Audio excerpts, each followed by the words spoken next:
All right, Shalom. First and foremost, I want to give all praise, glory, and honor unto Yahweh, Bahashem, Yahweh Shai, Bahashem, Harakakwadash. A double honors unto the elders and apostles of JMS Great Millstone. And a sincere Shalom to Yakim, bringing out this word in diligence and in truth. And as you see here, it says pro-Palestine protests at U.S. colleges.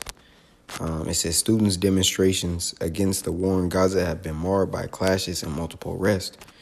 Students have set up protest camps at more than 40 colleges across the U.S. since May and April, demanding that both Washington and their universities cut ties with you see who it is, the 48s, and put an end to the violence in Gaza. The demonstrations, in which thousands have taken part, started peacefully, but clashes have erupted at some colleges as police moved in to disperse the gatherings, which had been deemed illegal, right? And that's a spirit, because Yabashim Ashai put the spirit on me, to do the lesson on the illegal protests, and we see it taking effect now, man. Basically stating that anything the police deems or the government deems is illegal.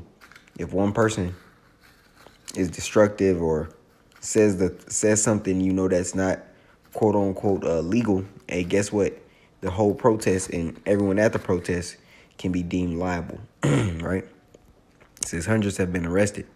UCLA Chancellor Gene Block released a statement stressing that the encampment of university grounds need to come to an end. While many protesters were peaceful, he wrote, the site became a focal point for serious violence as well as a huge disruption to our campus.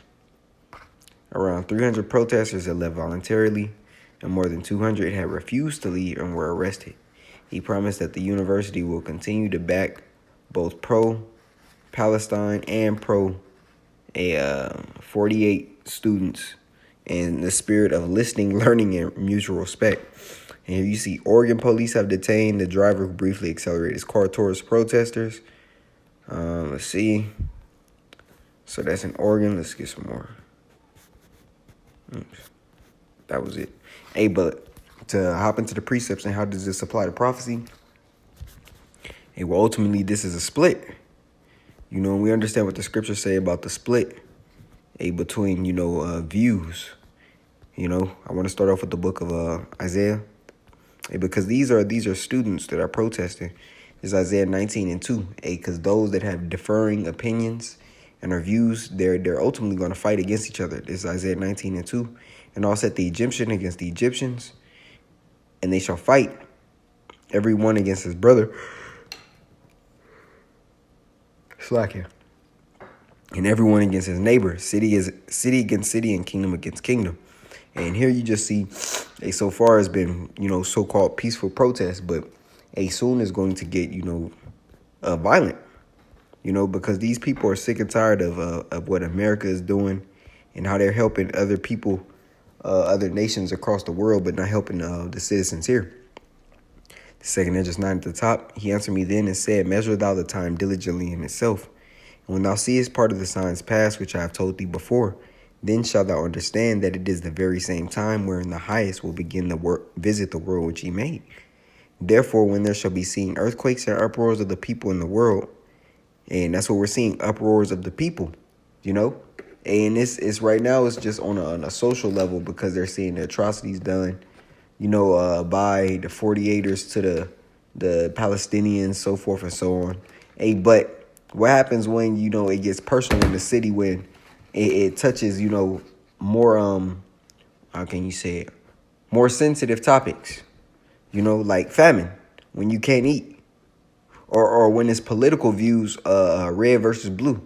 Like we seen in the movie Civil War, they held no punches when it came to choosing sides. It's either you were for the U.S. In terms of against the government, or you were for the U.S. in terms against the rebels, man. Right? That's why in the movie the man say, what type of American are you? Right? But it says uproars of the people in the world. Then shall thou well understand. And these uproars aren't just happening in America, man. And it's funny, in America, they have these type of protests and uproars. But the seriousness hasn't even hit this place yet. When you watch the protests in France, in Germany, and all these other countries, in Italy, they go and protest for days where people stop working.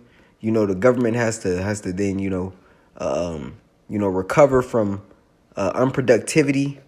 Hey, but here you have privileged people, hey, who are fighting for a cause that they may not really understand. A lot of them are doing it to post on their social media. Hey, because if they really understood the truth, hey, they wouldn't fight for either one of their sides. It says, then shall thou well understand that the Most High spake of those things from the days that were before thee, even from the beginning. Now I want to grab another precept. This coming from the book of Mark 3. In Mark 3 and 24, it says, and if a kingdom be divided against itself, that kingdom cannot stand. And that's what we're seeing. And you're seeing division within families. You're seeing divisions within the workforce. Hey, you're seeing divisions on every level, man. Right? It says, and if a house be divided against itself, that house cannot stand. Hey, so America is crumbling.